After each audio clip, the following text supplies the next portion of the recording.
Hello viewers, আসসালামু আলাইকুম। শুভেচ্ছা এবং স্বাগতম জানাচ্ছি আমার আজকের ভিডিওতে। ভিউয়ার্স, আজকে আবার যে বিষয়টি নিয়ে আলোচনা করব সেটি হচ্ছে আপনাদের বহুল কাঙ্ক্ষিত সমাজসেবা অধিদপ্তরের একটি মেগা সার্কুলার নিয়ে, অর্থাৎ একটা বড় ধরনের নিয়োগ বিজ্ঞপ্তি প্রকাশিত হয়েছে। সেই নিয়োগ বিজ্ঞপ্তিটি নিয়ে মূলত আজকে আলোচনা করব। হয়তোবা ইতিমধ্যে আপনারা অনেকেই জেনে গেছেন যে সমাজসেবা অধিদপ্তরে একটি নিয়োগ বিজ্ঞপ্তি প্রকাশ করেছে ইউনিয়ন সমাজকর্মী, অর্থাৎ সমাজকর্মী ইউনিয়ন। এই পদে নিয়োগ বিজ্ঞপ্তি প্রকাশিত হয়েছে। তবে আজকে এই নিয়োগ বিজ্ঞপ্তিটি প্রকাশের বিষয়টি জানানোর উদ্দেশ্য নেই। মূল উদ্দেশ্য হচ্ছে যে আসলে এই নিয়োগ প্রক্রিয়াটি আসলে কতটা স্বচ্ছ হয় বা আসলে মেধাবীদের এখানে কোনো মূল্যায়ন কতটা করা হয় সেই বিষয়টি নিয়ে মূলত আজকে আলোচনা করব।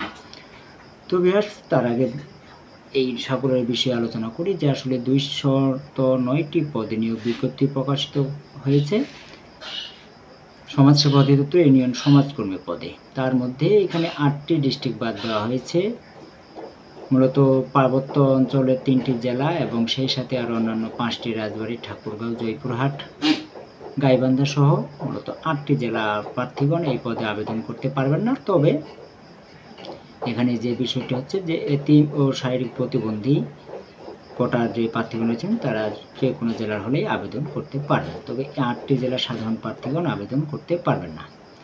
তো এখন কথা হচ্ছে যে আবেদন শুরু হচ্ছে 12ই জুন থেকে এবং সেটি চলবে 17ই জুলাই পর্যন্ত।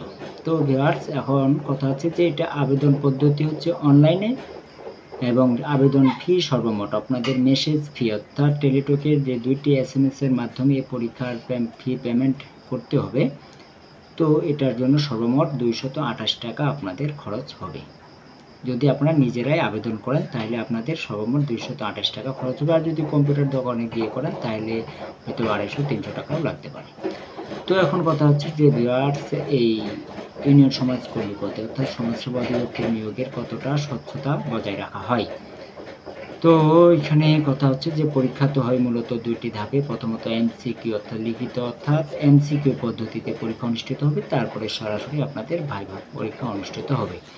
তো মেন কথা হচ্ছে যে আসলে নিয়োগ প্রক্রিয়াটি কতটা স্বচ্ছ হয়। তো ভিউয়ার্স, এই অধিদপ্তর নিয়ে আমরা স্বীকার করি বা না করি বা মুখ ফুটে বলি বা না বলি, এই অধিদপ্তরের বিষয়ে অনেক অভিযোগ রয়েছিল এর পূর্বে যে আসলে অনেক দুর্নীতি হয়, এখানে মেধার মূল্যায়ন করা হয় না, টাকা যার চাকরি তার, এরকম একটা অপবাদ আগে শোনা যেত। মানে বিষয়টা এমন ছিল যে 10 জন প্রার্থী যদি নিয়োগ দেওয়া হয় সেখানে 20 জনই মনে করেন যে লবিংয়ের লোক ছিল এরকম। তো এখন কথা হচ্ছে যে বর্তমান প্রেক্ষাপট কি? এখন প্রেক্ষাপট অনেকটা চেঞ্জ হয়েছে। আর যে আসলে এখানে বর্তমানে এই যে গত নিয়োগের পরে যে বিভিন্ন আলোচনা সমালোচনা বা বিতর্ক হওয়ার পরে মূলত পরবর্তীতে সমাজসেবা অধিদপ্তরে অনেকটা নড়েচড়ে বসেছে। আগের মতো অতটা হয় না। এখন এখানে মূলত আপনাদের অনেকটা স্বচ্ছতার সহিত নিয়োগ দেওয়া হয়ে থাকে। শতভাগ না হলেও আপনাদের মেধাবীরা যারা রয়েছেন তাদের মূল্যায়ন করা হয়। আপনারা যদি মেধায় বা নিজ যোগ্যতায় পরীক্ষায় অংশগ্রহণ করেন এখানে, তো আপনাদের সাফল্য লাভ করার সম্ভাবনা রয়েছে। তো এখানে আগের মতো অতটা আর নয়। এখানে আমি যেটা বোঝাতে চাচ্ছি যে আসলে আপনাদের মূলত আপনারা যারা মেধাবী রয়েছেন নিজের মেধা বা যোগ্যতার উপর যাদের আস্থা এবং বিশ্বাস রয়েছে তারা আবেদন করতে পারেন। কোনো ধরনের সমস্যা নেই, আপনি ইনশাআল্লাহ আপনারা সফল হবেন। তবে শতভাগ না হলেও কিছুটা হলেও আপনারা এখানে মেধা মূল্যায়ন পাবেন। শুধু টাকা থাকলেই যে চাকরি হবে এমনটা না। যদি এমনটা হতো তাহলে সব টাকাওয়ালাদেরই চাকরি হতো।